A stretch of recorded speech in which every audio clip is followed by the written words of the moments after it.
आम आदमी पार्टी ने अपना पहला राष्ट्रीय जनप्रतिनिधि सम्मेलन किया। हमारे साथ इस पर बातचीत करने के लिए पंजाब के वित्त मंत्री हरपाल सिंह चीमा है। चीमा साहब, पहला जनप्रतिनिधि आप लोगों का सम्मेलन शुरू हुआ है। अब बहुत सारी बातें आपने रखी, खासतौर पर ईडी को लेकर आपने कुछ बातें रखी।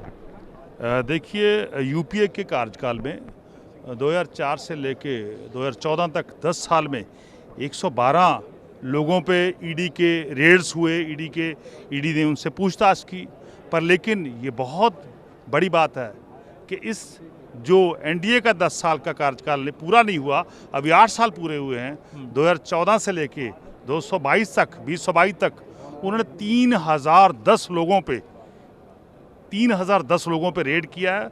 उनको डराने का, धमकाने का काम किया। उनको ऑपरेशन लोटस के तहत अपनी पार्टी में शामिल करने का काम किया है। आप पहले भी सरकारें थी, वो लोग भी रेड करती थी, तो क्या पिछली सरकार से अब इस तरह की जो कार्रवाई है वो ज़्यादा हो गई है? देखिए, ये तो मैं समझता हूँ बहुत बड़े स्तर पे ईडी का दुरुपयोग है, सीबीआई का दुरुपयोग है। आप देखिए कि उनके 10 साल में 112 बार ईडी ने रेड किया है। इनके 8 साल के कार्यकाल में 3010 टाइम 3010 टाइम्स जो है डिफरेंट जो नेता है या ब्यूरोक्रेट्स हैं, जो लोग हैं, उन पर रेड किया गया, पर निकला कुछ नहीं, मिला कुछ नहीं। बहुत कम केसों में इन्होंने चार्जशीट दाखिल की है।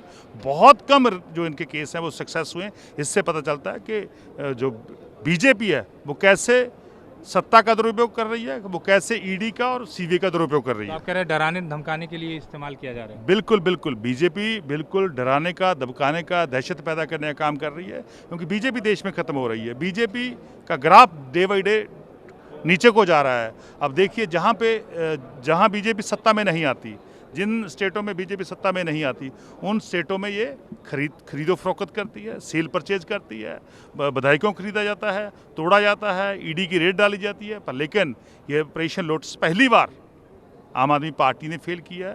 पहले दिल्ली में फेल किया, अब उसके बाद पंजाब में फेल किया, क्योंकि अकेली एकमात्र पार्टी है जो बीजेपी को टक्कर दे सकती है, जो एक पार्टी है जो बीजेपी के सामने खड़ी है, और दूसरी तरफ कांग्रेस पार्टी है जिसने बिल्कुल बीजेपी के सामने अपने घुटने टेक दिए, क्योंकि उनके नेताओं के खिलाफ ईडी की रेड है, सीबीआई की रेड है। जो उनके बड़े बड़े नेता है उनको डराया जा रहा है, वो डर चुके हैं, कांग्रेस डर चुके हैं। इसीलिए एक शब्द जो है, जब उनके गोवा में 11 में से 8 विधायक बीजेपी में शामिल हुए, एक शब्द तक, एक सिंगल वर्ड जो है वो बीजेपी के खिलाफ ना तो उनकी प्रधान जी ने बोला, ना उनकी किसी और नेता ने बोला। इससे पता चलता है कि कांग्रेस बुरी तरह बीजेपी से डर गई है और सरेंडर कर गई है। ऑपरेशन लोटस पर आप लोग प्रस्ताव भी ला रहे हैं, क्या मैसेज क्या देना चाहते हैं इससे? देखिए, देश के लोग बीजेपी के खिलाफ हैं।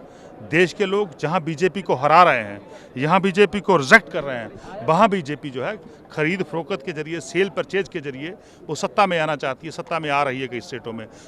देश के लोग को हम बताना चाहते हैं कि इस बीजेपी के ऑपरेशन लोटस को हर जगह फेल कीजिए और बीजेपी को जो है हर जगह सब कुछ खाइए।